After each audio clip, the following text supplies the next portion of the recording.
All right, what's going on, everyone? How's it going? Today is Friday, the 2nd of February 2017, or 18. It's the 18th. It's also the 25th anniversary of the Harold Ramis, Bill Murray classic comedy, Groundhog Day, a movie that I should find to see if it's on any streaming services.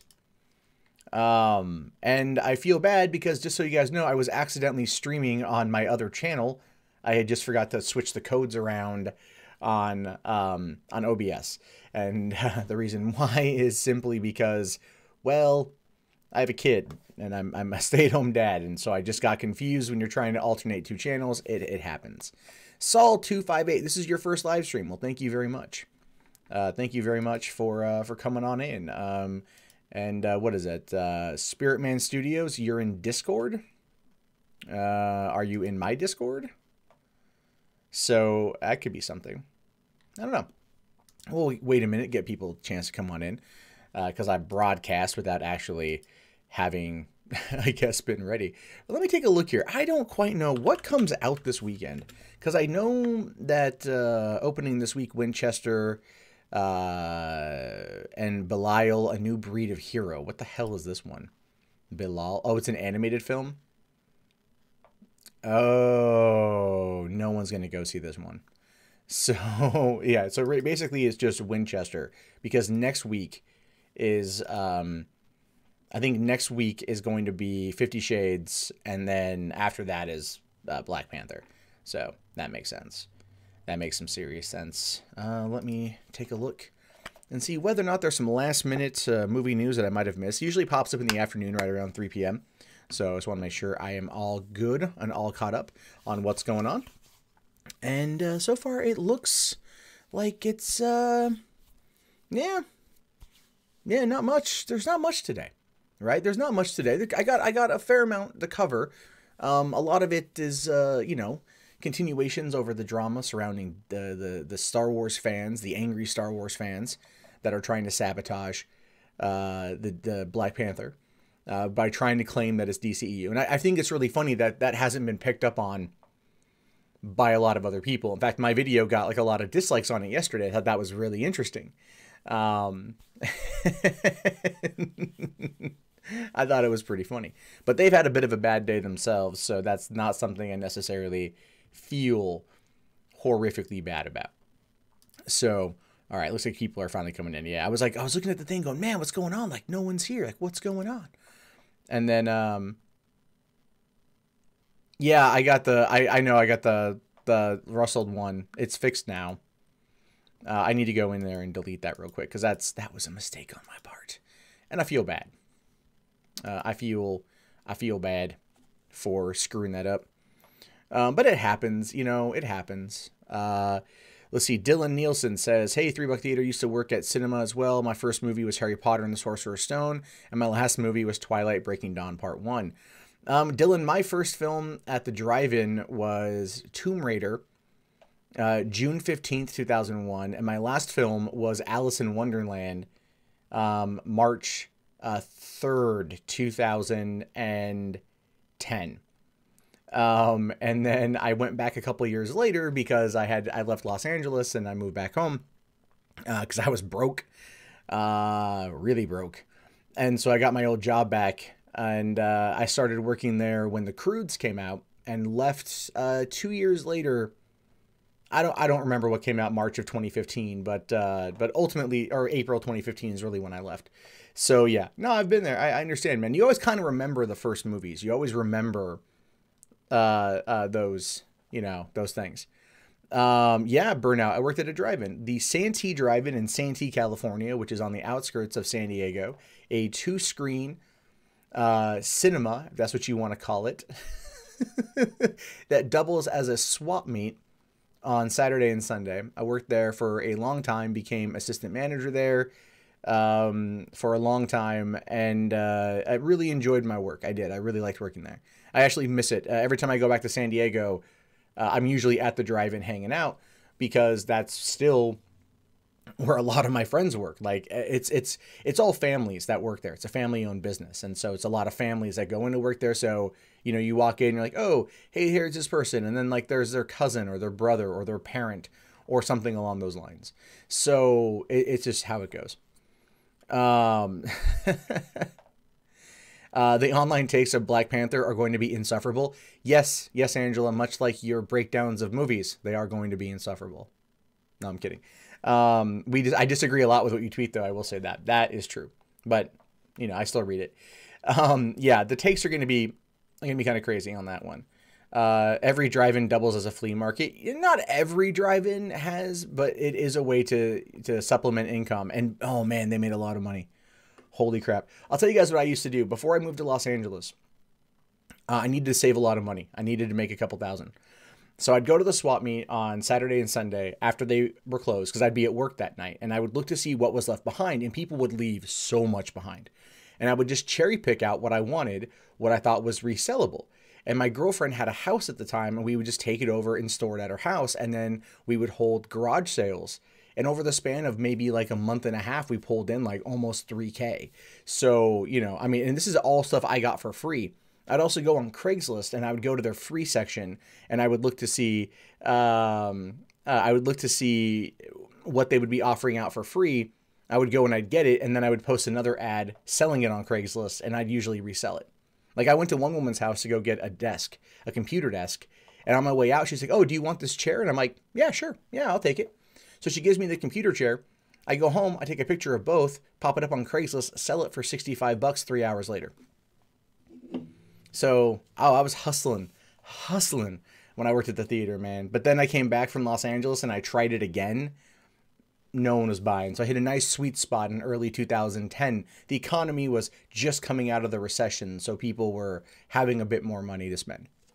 So, I'm not sore you didn't like Bright. It's okay to not like Bright. I think you're just too British when you watch movies.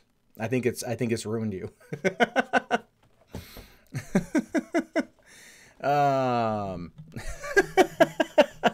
All right. So today's lineup, what do I got here? We're going to be talking about the whole situation with the Black Panther group. A couple things on there, a couple things on Star Wars, one thing on Logan, one thing on Jigsaw, and one thing on Justice League. So there's like six stories to go through here. So it will be definitely a full episode. I'm hoping to get it done. I'm a little bit late starting today, but that is just unfortunate the way that it is.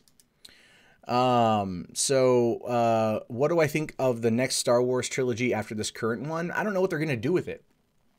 I don't know if it's Rian Johnson's film series. I don't know if it's going to be something else.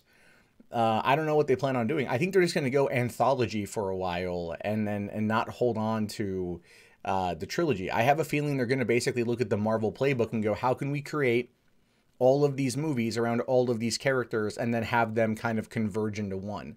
I have a feeling that's what's going to happen. So, later on, Void, thanks for coming in, man. Have I ever watched British cooking shows? No, I have not. But I have watched all of Downton Abbey like probably 3 times. So I am very well versed in the Julian Fellows upstairs, downstairs style of storytelling. So I haven't seen Call Me By Your Name. I want to watch it.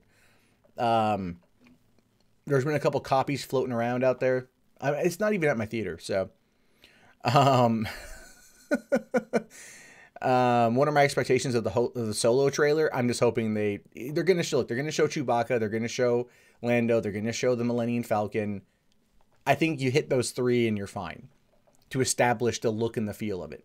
So okay, Steven here says that the new trilogy is going to be good solely on the virtue that it actually has a vision beyond planting vague seeds in the first movie with no plan for follow-up, which I agree.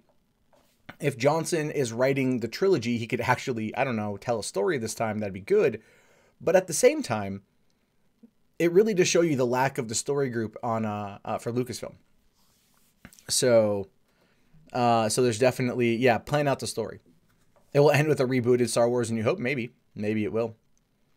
Am I a fan of the Force Unleashed games? I like the games, although they're not that good. Like, they should remake Force Unleashed with like technology today and have it not just be as linear as the Force Unleashed 2 was, because you could beat the Force Unleashed 2 in like 5 hours. It was no. Can they just hint Boba? Maybe. I have a feeling that Captain Phasma is going to be like the Boba Fett of the new franchise. That's what I'm feeling is going to happen today. So that's what's because she's still I mentioned that yesterday. She's still devoted to the character and wants to come back, and they treated her like crap in the last movie. Even though I didn't really care for the character the first time around in the first place, at the same time, you know, we'll have to wait and see. I really think they're kind of freaking out right now because they don't know what to do. I really think that. So, all right, first things first, let's let's talk about that Black Panther troll group from yesterday. That was a big story. People were talking about that when the same guys who were behind the attempt to take down the Rotten Tomatoes score for Star Wars: The Last Jedi apparently are back now trying to do the same thing with the Black Panther. And it's not having the same, well, effect, impact, you know, success rate or anything like that, because Facebook has now actually shut down the group. And that's something I find to be interesting, that Facebook actually chimed in. Rotten Tomatoes actually chimed in. But they didn't do this really when it came to Star Wars. The same group had Facebook groups that were absolutely trying to make this a big thing. They were known, they were talked about, they were shown in articles, and I think even one of my videos. And yet Facebook did nothing. So why is it Black Panther that had that impact? Well, you know, I'll let you read between the lines in that particular sense. So it says here, social media giant Facebook has taken action against a group who aimed to sabotage the Rotten Tomatoes audience score for Black Panther. Facebook has removed the Down with Disney's treatment of franchises and its fanboys page, which was led by a professed member of the alt-right. The group created a Facebook event called Give Black Panther a Rotten Audience Score on Rotten Tomatoes, with the intention of falsely deflating the movie's score on the review aggregator site Rotten Tomatoes as revenge for the perceived slights against fans of DC films due to their low scores. Before it was taken down, the event had over 4,000 Facebook users who indicated they were either interested or going. Now, there is a lot of hatred in terms of Star Wars, and I think we learned that coming off The Last Jedi, and with good reason. But these guys, again, this is where these articles are not even talking about the fact that these are angry at Disney's treatment of franchises. Okay, so this has nothing to do with DC movies. That was a complete red herring, and that's in my opinion an irrefutable fact that it was a red herring. And again, because it's so much sexier to come out and say, oh, these guys are it's an alt-right group that are trying to attack the Black Panther movie. I wonder why. Racists? Like, that's what they're trying to say without coming out and saying it. But that's actually not the case, because they're already doing this for Avengers Infinity War and Solo and probably anything else that's Disney produced. Black Panther is just the next movie, but people are going to use it to push an identity politic narrative. And that is just sad, because no one is questioning it. That's what angers me the most about this, is because no one ever wants to question it, because they know that if they question it and they seek that objective truth, it won't amount to the views they can get from being sousy with the title.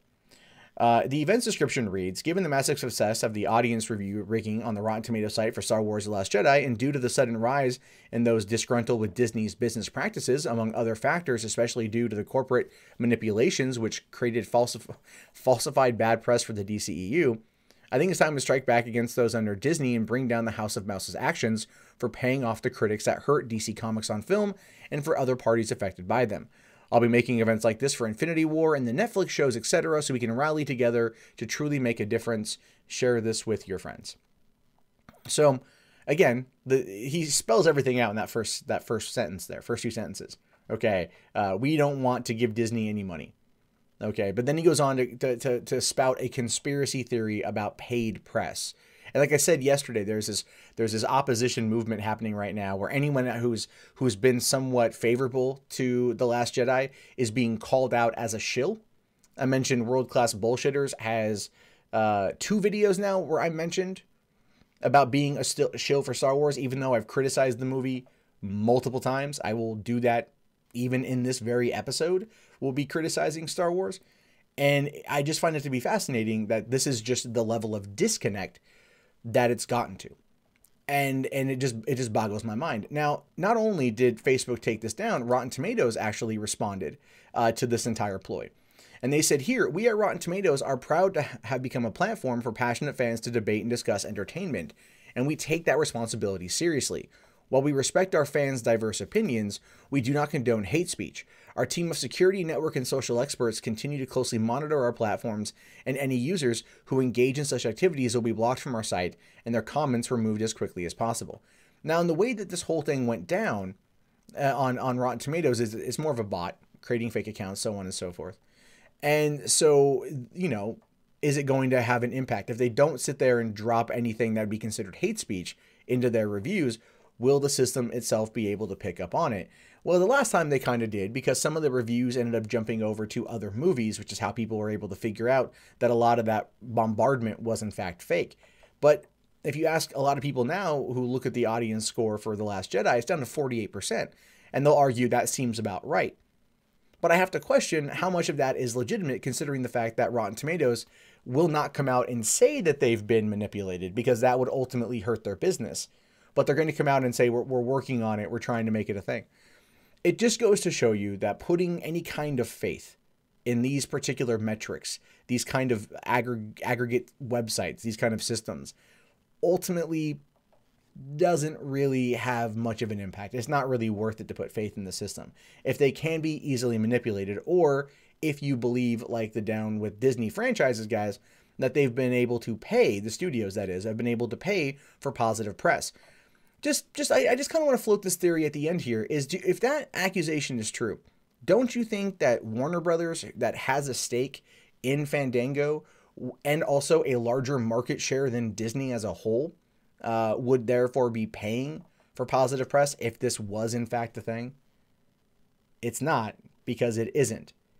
These guys that are defending the movies are doing it from an ideological narrative probably 8 times out of 10. Right? If you go and you read the articles, you can go and read articles about Star Wars The Last Jedi and then bring up articles in response to the criticism against Ghostbusters 2016, and you will see almost the identical playbook being used. Because that is the ideology, the narrative that those guys espouse. They're not paid. They're just dumb. There is a huge difference. But I actually am glad that this group got taken down. I don't feel like this adds anything to the situation. Black Panther looks like an amazing movie. It looks like a well-done, timely film that's going to work very well with inside the MCU. It's on track to pull in more money than Justice League. This has nothing to do with the quality of Justice League, a movie that I actually quite enjoyed. So did a lot of other people, even though it's not the Snyder Cut. We can go off on that whole situation too. But at the same time, this feels more like angry fanboy rage than an actual movement to try to hurt Disney. And I can't get behind that, because it's just more petty online bullshit, just like the reviewers that push their narrative above all else. No, seriously, it's all crap, man. It's all crap. Okay, where's that one at? There we go. Seriously, it's some nonsense. I make sense. I always make sense, Burnout, but I appreciate it. Thank you. From an ideological perspective, you like movies where things go bang. Then how didn't you like Bright? I don't understand that, Angela. I'm curious. Didn't you also not like Kingsman 2? I'm on to you. I'm on to you, sister. I'm on to you. Disney will never release a Snyder Cut of Last Jedi. Cowards. The Snyder Cut, I think, will eventually make its appearance as like the Richard Donner cut did. I think so. Facebook is the enemy. It's possible Facebook is the enemy. There's a lot of bad things about Facebook. Some good things, some bad things, but ultimately some crap that no one really likes. But just before we jump into the next story here, we got 110 people watching right now. There should be 110 people who have liked this video. So if you want to support the channel, smash that like. Helps me out, actually gets into the algorithm, and then it helps kind of put it out there even more. So if you guys want help, that'd be fantastic. Kingsman 2. Okay, You and I need to discuss Kingsman 2, because there were problems with it, but ultimately I love that it was lampooning, and I do want to use the word lampooning over parodying the Roger Moore style of Bond films, which makes me wonder if Kingsman 3, because you know it's coming, is either going to move into the Pierce Brosnan side of things, or almost kind of reinvent itself by parodying and lampooning the Daniel Craig era of Bond. And that's what I'm wondering, if they're going to go into more of like the grittier style. I really enjoyed Kingsman 2. I liked it as a continuation of the story. The first movie's freaking amazing though. Like, you know, never has there been a better use of Freebird in a movie. Who are we supposed to smash? That like. See, people hit like, and then all of a sudden jumped up 10 more viewers. I'm just saying, there is a coincidence. YouTube tries to make it so there's that. Do I think Aquaman's gonna flop? No, I actually don't think Aquaman's gonna flop. The only way Aquaman would flop would be if they push Solo back to December, but we're like only like 2 days away from apparently the trailer coming out. So at some point it's clearly going to end up being, you know, I think it's coming out May 25th still, unless there's some like last minute move to December. But no, I think Aquaman's going to do well. I think Aquaman's going to do well because, for one, people are like, Aquaman, I've got to see this movie. And James Wan is a great director. Jason Momoa is good as a character in Justice League. So I really want to see where they go with it. I think you're supposed to smash the unsub button. Only if you want, man. Only if you want. There are too many crucial plot elements in Kingsman 2 that made absolutely no sense. There were a couple things that could have been better fleshed out. And given Matthew Vaughn and Jane Goldman's writing ability, I'm actually surprised that those particular things were not in there. And I get what you mean. I do get what you mean. But I think, again, they were trying to look to the Roger Moore side. And I will say that I was none too pleased with Mark Strong. I just didn't like how that whole thing played out. You might not see Solo unless Fett's involved. I haven't heard anything. I haven't. Well, okay. Well, okay. Yeah, they never wondered about Harry's body. I know things went crazy at the time, but there was also, okay, think of it like this. Harry's body and the whole situation involving the world going crazy probably would have then led authorities to believe that the actions in the church were happened at the same time, and they maybe just lumped Harry's body in like a mass grave sort of thing. Like, I mean, there could have been a way to explain it, but they did explain it. Well, okay, I see your point about Eggsy and Merlin not looking it up, but I get that. So Kingsman 2 equals Men in Black 2. Let's not go that bad here. Okay, let's not go that bad. All right, let's do that. Let's see. Roger Moore, the best written Bond movies, maybe. I really like the Daniel Craig one though. And I've said this before. Take Casino Royale and Quantum of Solace, watch them back to back, and I mean like instantaneously, like have everything queued up ready to go back to back, and it's like 4 hours of an excellent movie. It's like one big movie. By the time you get to the climax of Quantum, having all that lead in from Casino, man, I was like, I did that one night. I was on the edge of my seat. I had goosebumps. I was like, what's gonna, like I knew it was gonna happen, but I was like so invested into it. And I need to do that again because I haven't watched it in a while. So,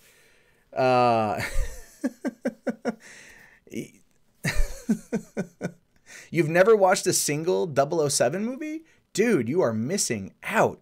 There are a lot of them that are really solid and they're fun. All right, let's jump into the next to the next one here. Where's my browser? There's my browser. All right, so Rian Johnson confirms that there is no extended cut for Star Wars: The Last Jedi. I find this to be interesting for a couple different reasons. But first, let's just get into the story here. So it says Star Wars: The Last Jedi is still in theaters, but it doesn't mean we can't look ahead to the film's Blu-ray release and speculate on what may or may not be included. Any fans hoping for an extended cut, however, will be disappointed, as director Rian Johnson has confirmed that he has no intention of creating one for The Last Jedi. Why would he, really? The movie's made $1.3 billion, arguably less than Rogue One, which is interesting. No, a little more than Rogue One. I was mistaken. Way less than Force Awakens, but a little more than Rogue One. You know, he's moving on to a new trilogy, so why would he ever want to go back and fix the plot holes from his film? During a Q&A with Collider after an IMAX screening of the film, Johnson made it crystal clear there won't be any extended editions, describing the movie that's in theaters as a movie he wanted to make. Well, I'm glad it's the movie he wanted to make. The rest of us are still questioning that. Saying here, nope, nope, nope, nope. The final cut of the movie is the best cut of the movie that we could come up with. Everything that was taken out, even the stuff I love so much, was taken out for a reason at the end of the day. For me personally, I've enjoyed extended cuts of other stuff, but I don't think I would ever do one. Well, I would only hope that somebody at Disney would look at what was cut out of the film, right? Han's funeral, and then put it back in. Give us some context. Give us some closure in that regard. However, it also could mean that Han is still alive out there somewhere. Knowing Star Wars and how things happen, they could probably have it. Now it says here that doesn't mean there won't be extended or deleted scenes on the Blu-ray. Johnson provided some more details for what to expect, saying here there are two big sequences that are kind of hero pieces of it. One is a whole thing between Rey and Luke on the island that involves the caretaker creatures. You see this village where the caretakers, the nunfish creatures, live. It's a sequence that I always really loved. It's a really beautiful sequence. There's another one where Rose, Finn, and DJ are sneaking through the Mega Destroyer, which is just another really fun, funny sequence. And that's kind of the problem with that, isn't it? Like, for one, I think some of the shots of that extra scene, because like the village is on fire and Rey runs towards the village, I've seen pop up in some previews online. And that could be something worth seeing, because the relationship between Rey and Luke would be fun to have better explored, considering there was that line of dialogue in both films now concerning Rey and her search for a parental figure. Because that was the first time Rey and Kylo really interacted in Force Awakens. He says, like, Han Solo won't be a good father, I know. And then also in this one, he says, first you were trying with my dad, now you're trying with my uncle. Like, you have trouble with these father figures. So she's clearly got daddy issues. And ultimately, we were meant to kind of have that connection between the two, and it felt the way that Luke Skywalker was portrayed, and ultimately was just like, ugh. But at the same time, maybe her coming and wanting to learn would have warmed him up, which ultimately it kind of did. But it would have been good to see more of those scenes to give us more of emotional meat to bite into. We didn't get a lot of that in the movie. As for Rose, DJ, and Finn, them sneaking around the Mega Destroyer ultimately shouldn't be a funny sequence, because it's not meant to be a funny part of the movie. Maybe that's why they cut it out, obviously. But it's like, you're sneaking in, you're on this mission. This is meant to be a highly, an intense, dramatic moment, because you're trying to save the remainder of the resistance. So I can see why they did that. But again, the juggling of comedy with everything else just felt so hit and miss in the movie that it was probably better off not being there. Like, all things considered, Luke throwing the lightsaber should have been cut out. The whole thing with Poe trying to talk to Hux and doing the whole, oh, I can't hear you, can you hear me? It felt so forced in such a tinny performance that the audience was laughing because I think they felt like they had to. And ultimately, again, I'm complaining about the movie, so world-class bullshitters take note of this. But here's the other thing too. We know that The Last Jedi novelization will contain deleted scenes in their original context inside of that particular book, which comes out in March. Why the novelization comes out a month from now is beyond me, but that's where we are. But we also found out today is that Rogue One writer Gary Whitta is going to be penning The Last Jedi comic book, and that there's going to be new elements added into that as well. Again, these are probably going to be the same deleted scenes that came out of the novelization or the script or whatever was on the cutting room floor. So if we want to get an extended cut of Star Wars The Last Jedi, you're going to get it in either a book or a comic book. It just, something about that feels so wrong to me. But it says, as Star Wars fans head to the theaters to watch Solo: A Star Wars Story, Marvel Entertainment will be fulfilling a tradition that goes back to the origins of the franchise by releasing the first 2 issues of his comic book adaptation of Star Wars: The Last Jedi. The 6-issue series, which begins in May, follows the tradition established by Marvel's adaptation of Star Wars: Force Awakens and Rogue One: A Star Wars Story by adding new scenes unseen in the movie that are nonetheless canonical parts of the story. That right there, like, I'm not against, like, having other little things be considered canon, But when you are crafting something like this, why not just make it fucking canon, or put it in the damn movie or something?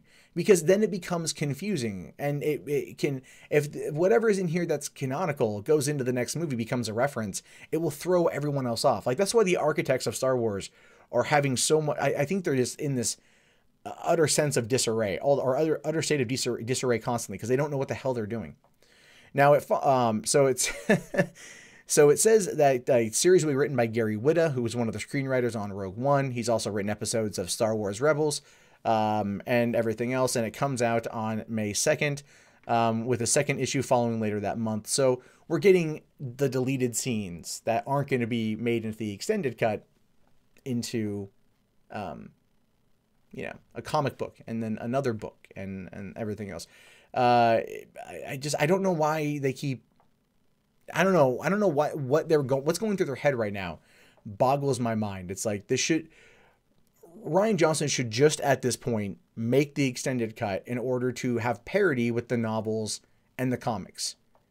Because I just feel like what Disney's doing, and it could be a Disney thing ultimately, because if Disney wants to sell these things, because keep in mind, merchandising is their biggest pull, then yeah, by saying, oh, well, these books, the new extended universe, not the legacy, right? Or the legends, sorry, but the new EU has got all this new canonical content, and you got to read it to find out. It's like, that's their plan, which is where the writers group is spending most of their time working on. They had no plan for episode 8 or 9 following the release of Force Awakens. They had no plan for the feature films. So everything they're doing is all ancillary to the movies, which is just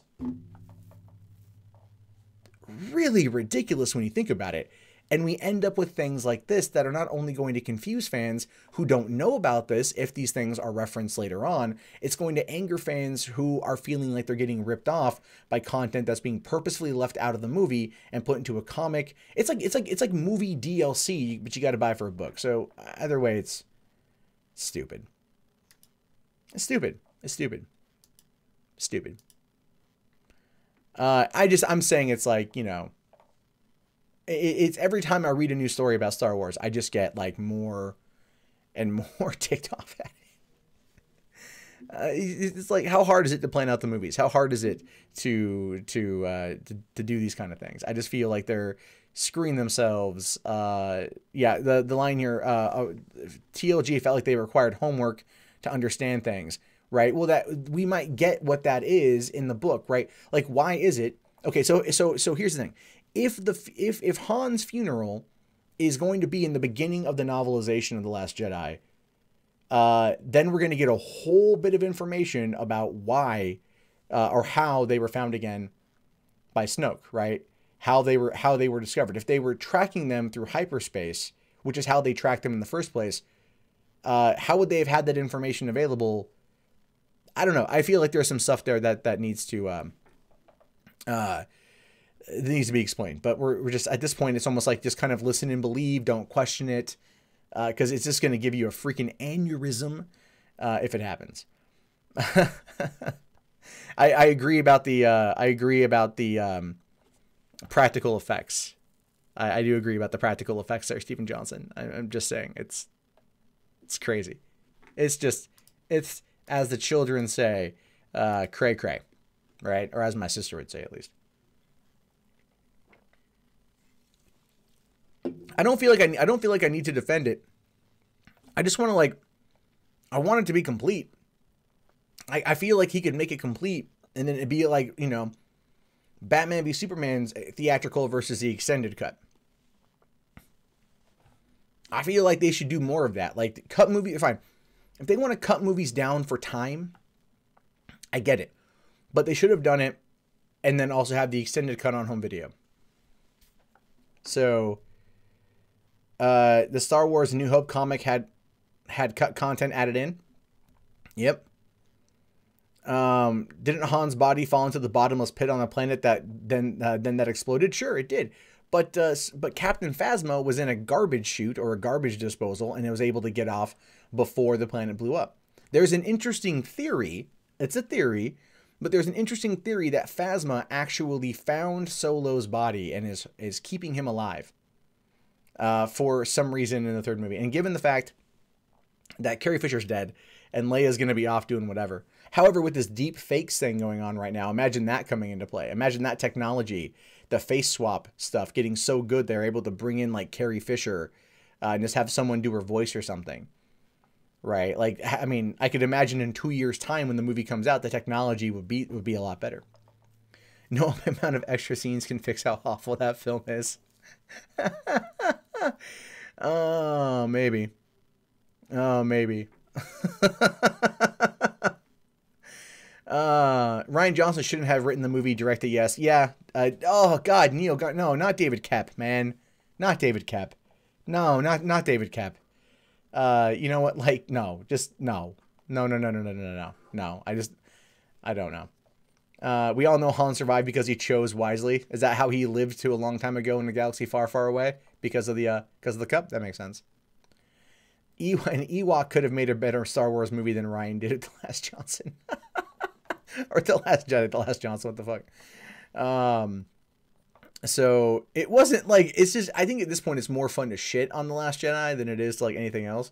But that being said, like the movie, my girlfriend still wants to see it, so I need to watch it. I was going to take her to go see it in IMAX the other night, but actually IMAX was, they had pulled it from IMAX and replaced it with 12 strong. And I'm like, yeah, no, I'm good. So we saw 3 billboards instead.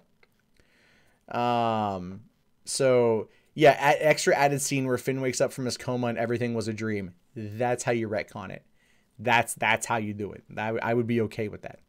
I'd be okay with that. Also, again, we got 138 people in here. Fantastic. Please hit that like button. Help get it up to 100 likes. We're at 49 right now. Fantastic right there. I appreciate it. This is the most people that have come in all week. Usually I poll between like 60 and 80 people. So I feel like I'm doing pretty good. I feel on top of the world. Like you can't touch me right now. But no, there's still a lot more to get through. And I want to make sure we get to it all in a reasonable amount of time. So what is this next one here? Okay. Here we go. Logan. A movie that I personally feel was left out of the award season in any real significant way outside of the best adapted screenplay, which is a big accomplishment in its own right. And I don't want to discredit from that. But personally, when I look at movies from 2017, Logan is like my top. It's just an excellent send-off to Wolverine, an excellently done movie. Patrick Stewart is at the top of his game acting-wise. And you get to the end, and you're just like, oh, no. Right? It's good. I saw it twice opening week in the theaters. Freaking loved it.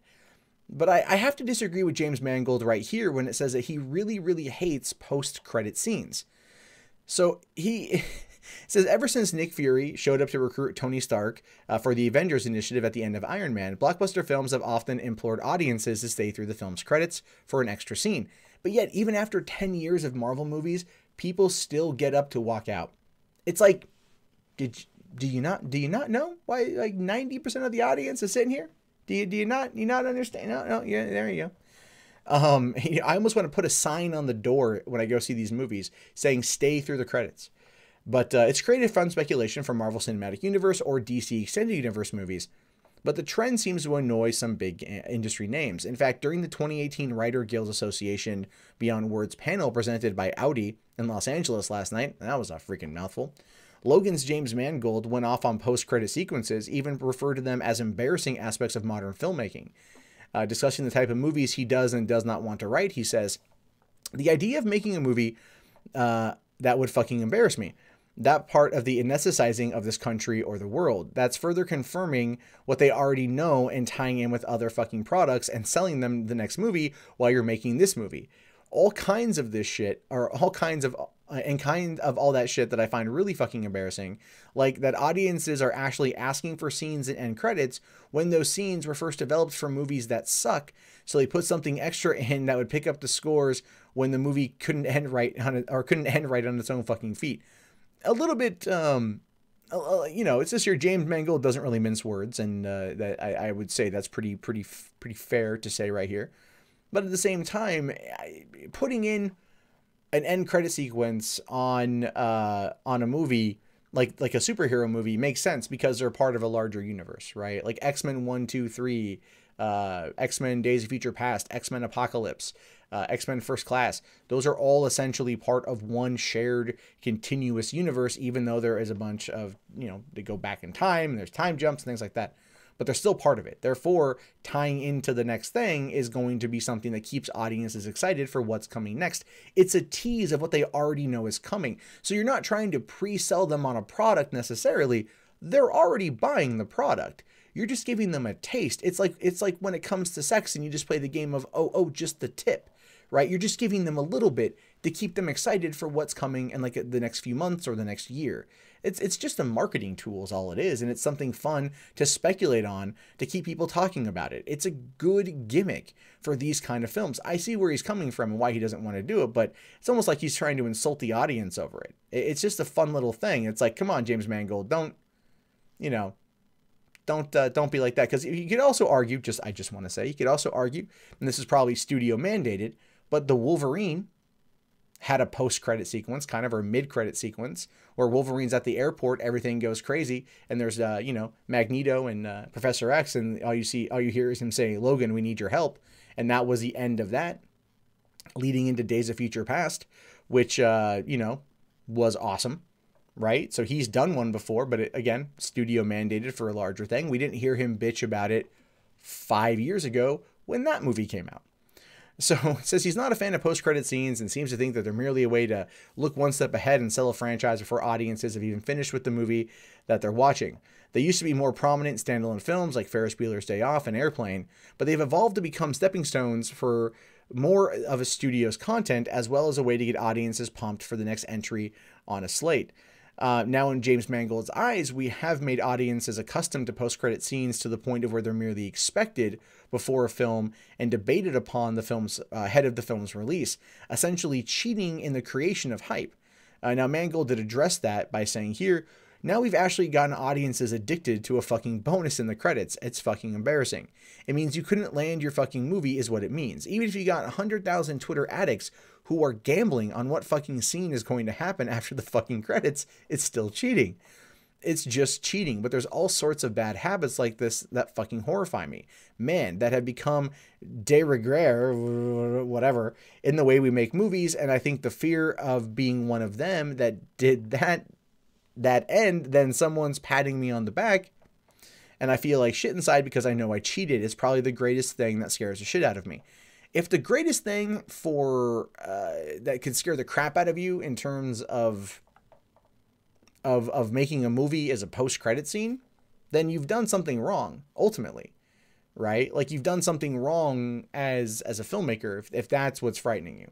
The post-credit tease in these franchises is just meant to set up the next film, right? Or to give a little snippet from the next film. Like looking at the post of what was it? Oh God, what came out before Captain America Civil War 2015? Was it Ant-Man was the last one? Right? And so at the end of that, when you had the end credit sequence of Captain America and Falcon, and there's Bucky Barnes, and they got him kind of tied up. It's like, okay, well, we need some help. And he goes, oh, I know a guy. Yeah, it was Ant-Man. And so at that point, it's using a line of dialogue that was kind of a key feature in Ant-Man in order to establish the connection to Captain America Civil War, and then bringing in, bringing in Ant-Man. And so, yes, it's selling a future appearance of something that we've already known was going to happen. So it's just setting it up and establishing it. Now, if you look at something like, let's say, the end of Thor: The Dark World, where at the post-credit scene on that one is Lady Sif and the other guy going to the Collector's, fortress to give him the ether, okay, from Thor 2, that would also be considered a setup for what's to come, establishing this is where one of the Infinity Stones is going, and we're going to be meeting this character again in a few months in Guardians of the Galaxy. So they've done it in multiple different ways where some things feel like they're one-off. Look at the end of Thor Ragnarok. The post-credit sequence there is a little bit of an extra scene with Jeff Goldblum. It's really funny. It has no real point to the overall movie, but it's just there to add something in, whereas the one post-credit scene or mid-credit scene that's meant to tie into Avengers was in the right after the first bit of end credits. So there's all of these things, and ultimately these are just tie-ins. And I'm just kind of ranting now. I understand that, but Mangold, if he's having that big of a trouble with it, then he needs to stop and write better movies. But at this point, I think given his swan song with Logan, I'm pretty certain he'll probably back off of working in the comic book realm for a while and go on to other things that won't need to have post-credit sequences, and then he can feel better about himself and not feel like he cheated the audience, which just, pro tip, you don't, even if you add him in. So, what about the post-credit scenes of Spider-Man Homecoming? Yeah, that too. You want a post-credit scene where Snoke is alive and kills Jar Jar and Rose? That'd be pretty funny. I'm just saying, it's like having that kind of argument against it, I feel is kind of like dumb, right? I feel personally that's kind of dumb because it doesn't make a lot of sense to be mad at a post-credit scene when you've done one in a movie. It's not embarrassing. It's not cheating the audience. That's just, it's a dumb argument to have. It's like elitist, It's like if you're doing a standalone movie, you don't need to have it. But then again, filmmakers, and this is maybe the problem that Marvel has with the homogenization of the MCU, is that like they are bringing in filmmakers to basically set a certain tone and shoot a certain way, and filmmakers have had trouble getting in line with that. And Fox has kind of done their own thing with it, letting different filmmakers come in and do different things. Ultimately because, there's not a lot of continuity there anymore, even though they're trying to kind of, and maybe that's just where Mangold is at. He's just, doesn't want to get sucked into the system sort of thing. He sounds like a giant cunt with the stick up his ass. He does kind of, yeah. So, it does let a movie piggyback off the almost guaranteed success of a franchise. It does. Yeah, it definitely does. But that's okay. If you're making it part of a franchise and you're trying to establish that as a franchise, people are going to want to see more. You've already got him in the front door. Now you're just basically giving him a little tickle, tickling of the pickle. That's all you're doing. It's just ridiculous that it gets to that point. It really does. It's just, unfortunately, I don't know. Yeah, maybe James Mangold absolutely, positively has a gigantic stick up his ass, but. Let's jump over here to Saw, the Saw series, which was just recently back. Did you know? Last fall. Did you guys know that was a thing? I didn't. I mean, I knew about it, but I forgot about it. I haven't thought about a Saw movie since like Saw 3, which I do believe the terminology I used for that movie in describing my thoughts on it immediately afterward was, that was sawsome. Yeah, I will see myself out. The Saw franchise has been able to do things very well for a long time. The first movie was a $1 million budget, directed by James Wan, who has now gone on, he's doing Aquaman. It kicked off his career and it did really well, but then they just kept it going. And now apparently, even though Jigsaw is meant to be a standalone film, they're already setting up another sequel because it's not hard to get torture porn on the big screen and make money off of it. If you recall, Saw was doing very well up until about probably Saw 5, I think. And Saw 5 saw a bit of a drop from the opening weekend. The opening weekend numbers for Saw were usually around $30 million. Again, based upon a very small investment. And they would do very well after that. But when 5 or 6 rolled around and it started dropping off, that's when Lionsgate stopped making it a yearly release and basically let the franchise die. In which case everyone was kind of like, yeah, that's okay. I'm okay with that. But it says here, Lionsgate's Jigsaw, the 8th Saw movie, is now on home video. It was a huge success, setting the stage for a 10th film in the franchise. That's kind of weird, right? So it's the 8th movie, but it's setting up the 10th film. I just want to point out that feels like it's a bit of a typo.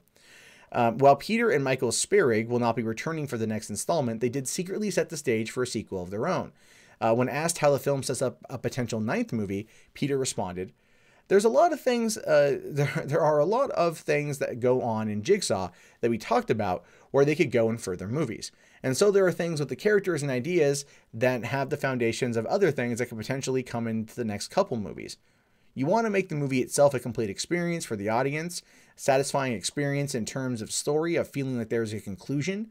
But at the same time, there are some questions about the characters and their arcs and things like that where we haven't explained. And we certainly talked about it with the producers and the writer and even the actors, where things could potentially go. It really becomes a question of, does the audience want more? Are they keen to see these characters, the characters who survive, and even sometimes the characters who don't survive can end up in another Saw film based on its history? There's always room for flashbacks and who knows what, which is true. They did that in the, I think it was the second movie, had the one girl. No, it was like the third movie, had the one girl who had survived one of his games. I think she was introduced in the second movie or something. And then she had, no, she was introduced in the first movie, I think, but then came back to be his assistant in the third movie. The third movie, when he died, and they kept Jigsaw around for another 5 movies. You know, again, kind of jumping back and forth depending on how they want to sell the story. And I get that with what they're trying to do here. So basically they're just setting it up for if they want to jump through another hoop with the franchise, if they want to just tell another story, they can find an adjacent. There's one Saw movie that I think like picks up like the day after another Saw movie, or no, like at the same time of another Saw movie in order to keep Jigsaw still alive. I mean, when it comes to like a puppet master of death and this kind of torture porn expert, you would figure that he would have a lot on his mind at the time and only be able to really handle one thing. But the way that they've made him out to be some kind of malevolent god when it comes to multitasking has, I think, been a bit of a draw or drag on the audience. I haven't seen the Jigsaw movie. I haven't even seen Saw 6 or Saw 7. And I lost interest, as did a lot of people that I know. That being said, if the movie did very well as it claims to have done, probably off of a small budget and the fact that it has a legacy franchise title behind it, which will then spur interest, and if it's any bit as good as the other ones, then it will be like, yeah, that was all right, we can do more. They'll keep it going because, I mean, to be fair, when's the last time Lionsgate really had a big franchise, right? They ended Mockingjay, the Hunger Games in 2014, and they haven't done, or no, 2015, I think. It was 2015? Yeah, 2015 for Hunger Games. But they haven't really had much. There's no Twilight. 50 Shades, even though that's kind of a ripoff of Twilight, that's with Universal. So Lionsgate is in need of having some kind of franchise to keep the money coming in. And that's probably one of the reasons why they'll continuously put out these micro-budget horror films in order to see them do well. And if you want to see a prime example as to why they would probably do this, look at Blumhouse, right? They're with Universal, but they've done Get Out, which is nominated for Best Picture, the Purge movies, Paranormal Activity movies, a whole bunch of low-budget, micro-budget horror films. And Lionsgate probably understands now more than ever that by putting out that kind of low-budget horror can have a very large return on a minimal investment, which is why Jigsaw's not going anywhere anytime soon, even though personally, I would prefer it to just try something new, which it's Hollywood, so let's face it, that probably won't happen. Seriously, this won't happen. So, Jigsaw versus Jason. Fucking fund it. Fucking fund it, Angela. I'm down for that. Jigsaw versus Jason, I would definitely check out. I would definitely check out Jigsaw versus Jason. That'd be pretty cool. Because I love Freddy versus Jason. Actually, one of the things I want to do is I want to take a look at some movies that end up not like that are going to be coming, that were supposed to be coming, or things happened and they fell apart. I want to like do a bit of a deep dive into those. I'm hoping to get onto that pretty soon. I bought a standing desk yesterday that's going to be coming in, I think, early next week. And I plan on doing a lot of writing. I'm more active when I stand, but because I do the live streams, I sit. So I'm in front of my computer. I need to get away from here to be creative, and I can work on plotting out some extra videos. I think that'd be a lot of fun. Jigsaw versus Antifa. Oh, come on. They only leave their house every once in a while, and that would be interesting to have an Antifa protest and have Antifa people be captured. And do a Jigsaw movie based around the events of Charlottesville, where it's Antifa and alt-righters are captured, and then they have to like work together to get out of the house. That'd be pretty cool. I'd be okay with that. Jigsaw versus Godzilla. Yeah, no. Jigsaw versus Nick Cage face Joker. That'd be kind of fun. Oh yeah, right. I forgot there was in fact the when I said Lionsgate no big movies, they did Power Rangers, which I felt was a lot of fun, but we're not going to get the sequels out of that one. Jigsaw X It's okay, guys. He just wanted his tricycle back. Ah! I still think Jason X is one of the best movies in that franchise, just for how ludicrously dumb it is. I love it. Jigsaw versus BLM. The Dodge Challenger Beast. Jesus Christ. New Line owns the rights to Jason. AAAA or AAA 1E 2R or 3, whatever. How the hell you pronounce that? But no, New Line and Warner Brothers have the rights to Jason and to Freddy.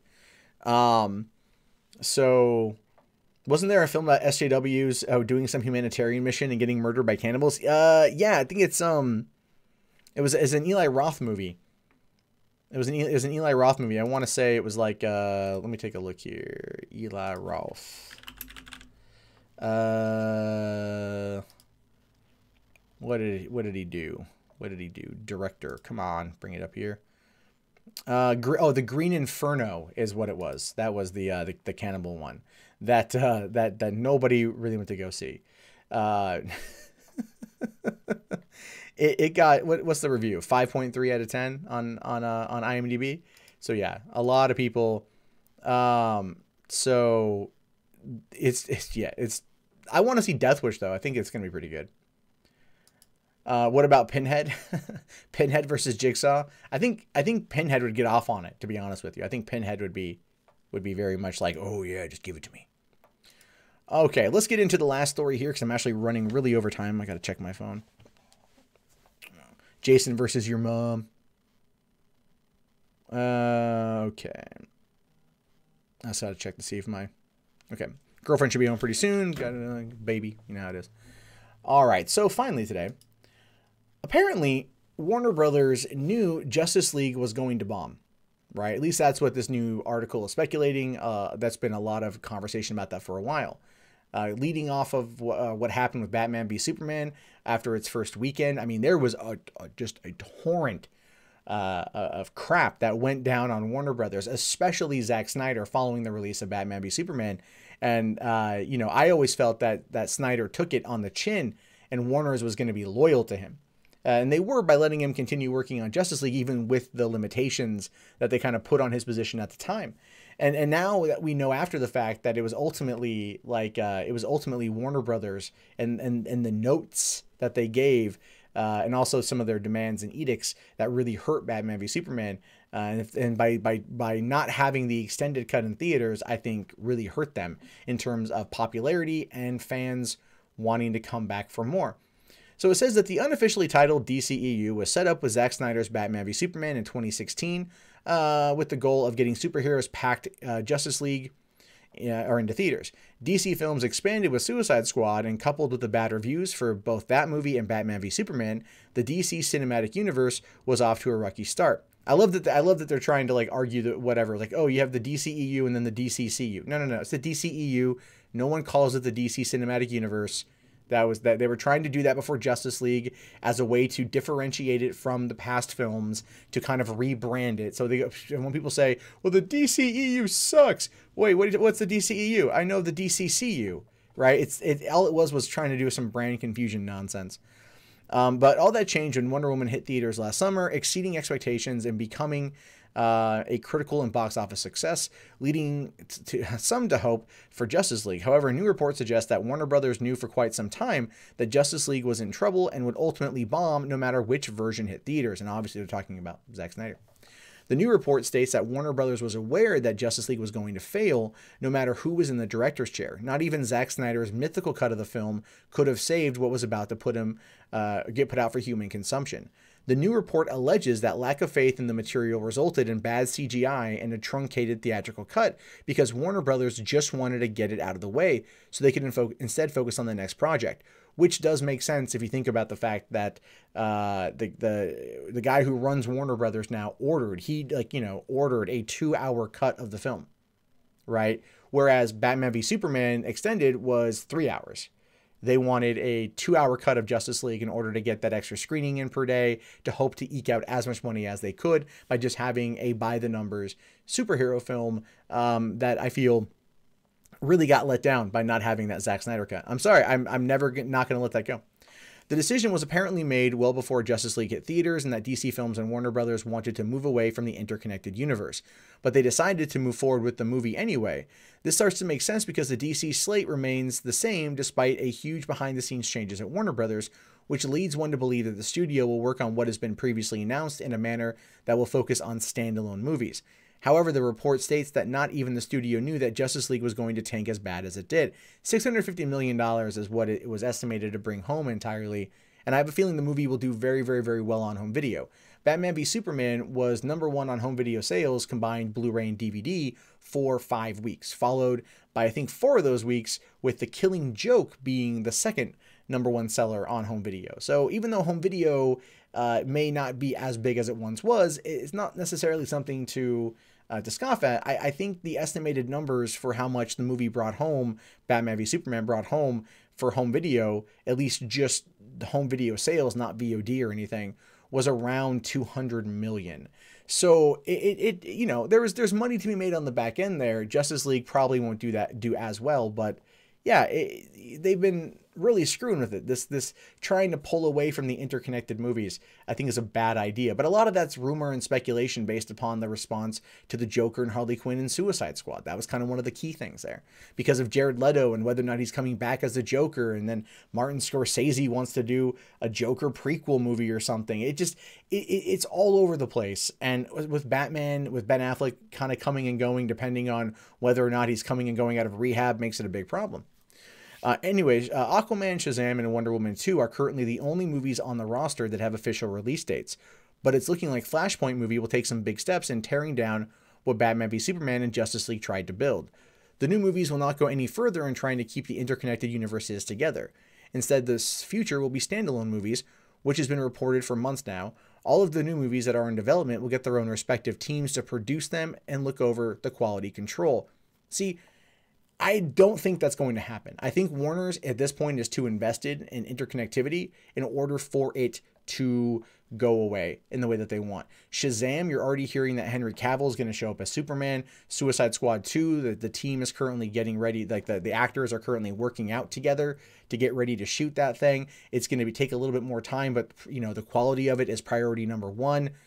You're hearing Black Adam, The Rock is going to be a big part of that. That's one of the rumors. Aquaman's already filmed, clearly going to be dealing with the events that came off of Justice League. Wonder Woman 2 is supposedly a time travel movie set in the 1980s as a way to kind of still not be something that follows after Justice League, but probably something that leads into it. Flash is no longer going to be Flashpoint. I'm calling that right now. The Flash movie is probably just going to be The Flash. With the new writers that they brought on board to completely, you know, kind of redo the script, they're not going to want to go back and do Flashpoint. Even though some people have speculated that they want to go back and retell some of these stories through Flashpoint, is not, I just don't think it's going to happen. I don't think you can sit there and have the Flash's first theatrical ride be Flashpoint. Like, I feel like it would have to be like the second or third movie in a Flash franchise in order to get to that point. Warner's, unfortunately, really, really, really wants to be Marvel, but they're not giving themselves the time to get there. And that's the biggest problem.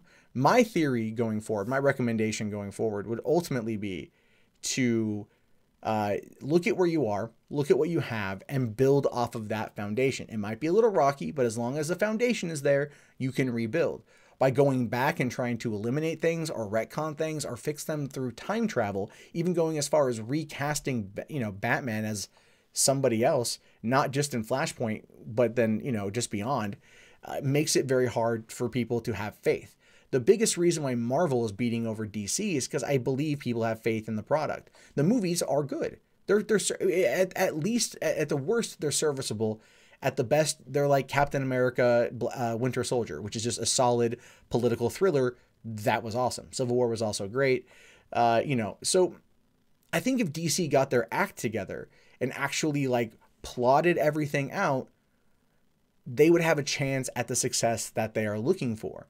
But every time we see stuff like this, it shows you that they don't know what they're doing over there. And that sucks because I will admit, I've become emotionally invested into the characters in this franchise. And I want to see them come back time and time again and tell some cool stories. But the further we get away from Man of Steel, which was 5 years ago this summer, the closer we get to them just, well, giving up and starting over again, which ultimately is only going to just further kill the brand. Marvel is so far ahead of DC at this point, DC shouldn't even try to catch up to them, but they should still try to make good movies, and they're really all over the damn place. So yeah, that's my thing on that one.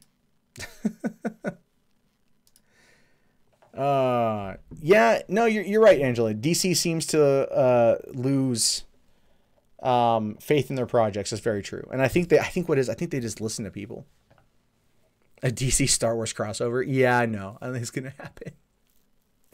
Suicide Squad 2, man. I like Suicide Squad. It had its problems, but I had a lot of fun with it.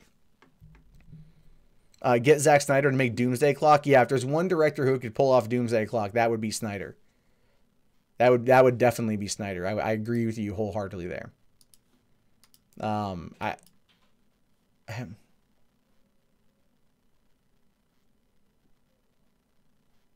Okay, I think my girlfriend's home. I was like, what am I hearing out there? I'm hearing some stuff from some people. So yeah, I think we need. I think they very much need to just get their crap figured out, and they're just not going to do it. DC's really good at missing the mark, yeah. So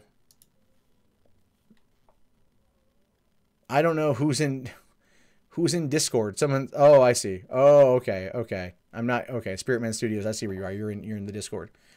So yeah, let me ask you guys. Okay, so I guess I got maybe like, let's do like 10 more minutes and whatnot. So I can answer any final questions you guys might have, so I can go out and take care of my kid. Is a Marvel Star Wars crossover plausible these days? Possible in a comic book, maybe, but not going to happen in movies. Reboot TLJ with episode 9. I think we've all been saying that for a long time. Nathan, thank you very much for the compliment. I do appreciate that. I like my content too. I think it's not for everybody, but I like what I do. Should they make another Super Mary Sue, the movie after TLJ? Oh my God. Rey is not a Mary Sue, you guys. And I will argue that point for a long time. Oh shit. That almost went the wrong way.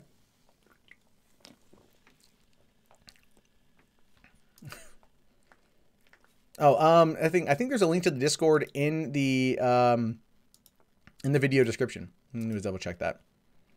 Yeah, if you go to the video description, it's in the it's there. Do I think Disney will make a live action remake of Anastasia? Well, they're not the ones who made Anastasia. That was DreamWorks, I believe. Let's see, Anastasia, 1997. Oh, damn, that was a Don Bluth movie? I did not know that. No wonder. Okay. It was Fox Animation Studios. Yeah, 20th Century Fox Animation put it out. It wasn't DreamWorks, it was Fox.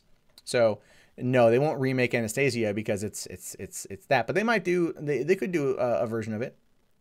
Man, I wish Don Bluth would come back. He's old. He just turned 80 last year. He's almost 81. No, he just turned 80 back in September. But the last, what? Apparently, they are doing Dragon's Lair, the movie. That's up on IMDb. No other information on it whatsoever. But apparently has a budget of $70 million, according to IMDb. That would be good. I would love to see him come back.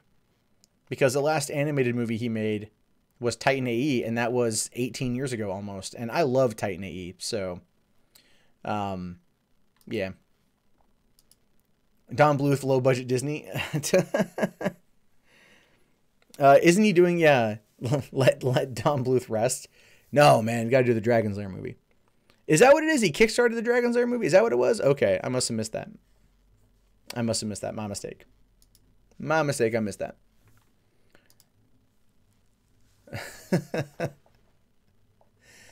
So, if Rey was any more of a Mary Sue, she'd star in the Resident Evil movies opposite Milla Jovovich. Oh, whatever, man. Whatever. That's the when you talk about like female-led franchises, like we're seeing a lot of that right now with Black Panther. Oh, the first black superhero movie, and you have like Wesley Snipes poking his ears up, going, "I'm sorry, what?" Like I'm sorry, what exactly are you talking about here? And then you've got like you got 3 Blade movies, and everyone's like, that never happened. That never happened. Even like John Campea. I like John Campea, but John Campea was like the first black superhero movie, and it's all like, no, is it like the first black superhero movie? Right? Like, it's just one of those things where it's just like they try, but they do this even when it comes to like female-led franchises. Like, there's never been a female-led action sci-fi franchise, and then you have Mila Jovovich and Kate Beckinsale popping up, going like, say again, and then over in the distance is Sigourney Weaver going like, say again, right? Lyndall Hamilton in The Terminator, say again. It's just, I feel really bad for women in that regard who constantly have all of their heroes from when they were kids in these movies, or just younger or whatever, always getting completely discounted when it comes to the discussion on the identity politics. It's like they always like to just completely disregard. And if you bring up Mila Jovovich or Kate Beckinsale, you get the standard response of, well, those movies aren't any good. Oh, good, bad, what does that have to do with the price of tea in China? Your argument is that these things never existed, and here are people literally pointing out they exist. There's also Blank Man and Steel when it comes to African-American-led comic book superhero movies. That's very, very true. I liked Blank Man, and I didn't like Steel, but I liked Blank Man. There's also, don't forget, there's Meteor Man, although I feel Meteor Man was probably more, I don't think that was based on anything, but I still enjoyed Meteor Man. So Steel was a trash TV movie. Oh, right. Spawn. That's right. Spawn, 1997. Yeah. Michael Jai White and Spawn. Yeah. I like Spawn too. Blade is an anti-hero, but it doesn't matter. Blade is still so being Rey, okay, so being a Mary Sue implies that Rey has no weaknesses and she has plenty. It's just those weaknesses are not portrayed in a way that endears her to an audience. Angela, I would agree with you on that one. So, the reason why I think that Rey is not a Mary Sue has a lot to do with the fact that, like, there's a lot that people always go, how did she learn to fight? Well, she was on Jakku by herself for like a long time, so she would probably have to defend herself. How did she learn to do all the stuff with the Jedi? Well, they kind of established that in the sense that it was all rumors, it was all legends, it was all stories. That was a big part of The Last Jedi towards the end. It was all like the legacy, the legends part of it, right? And so she had heard all the stories about Jedi and what Jedis could do. And that's when Han says on the Millennium Falcon, he goes like, oh yeah, it's like the Force, whatever. It's all the stories are true, all of it. You know, because keep in mind, it had been 30 years and we hadn't seen anything come out of this. So the universe made all of that stuff lore.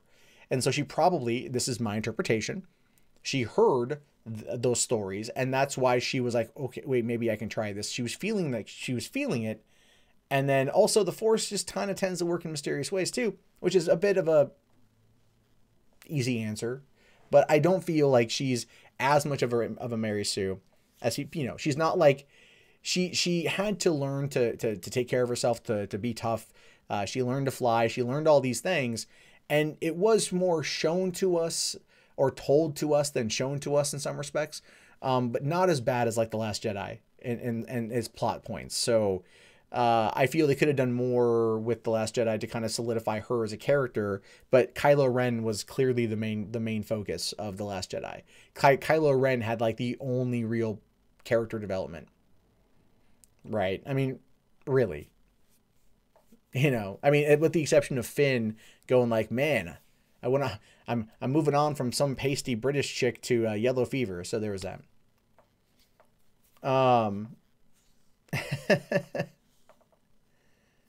So when did Rey take out you're always like, stormtroopers are just like, they're just chattel, man. They're just chattel. I'm just saying, the stormtroopers have always been like poorly trained. They can't even hit the broadside of a barn. So you just want Jar Jar Rose to get killed. Man, no one likes Rose. I had actually nothing against her character. I felt the way they presented the character was not good. But what I really thought was funny was all the commentary like, wait, so the hot sister died? Like, what's up with that shit? That's lame. It's lame, man. It's lame. It never happened. Should never. All right. I should definitely get going because I need to go check on my daughter and also run a couple errands if I can. So that being said, I'll be back on Monday. Back on with another live stream right around the same time probably. And we'll definitely have a lot more fun with that. But I appreciate you guys coming in. We ended the tally here today with 100 people watching right now, but we're up to 150, which is fantastic. Didn't hit the 100 likes, which is unfortunate, but we got to 71, and I'm very happy with that. So I appreciate that, everyone. I will talk to you guys on Monday. Have yourself a great weekend, and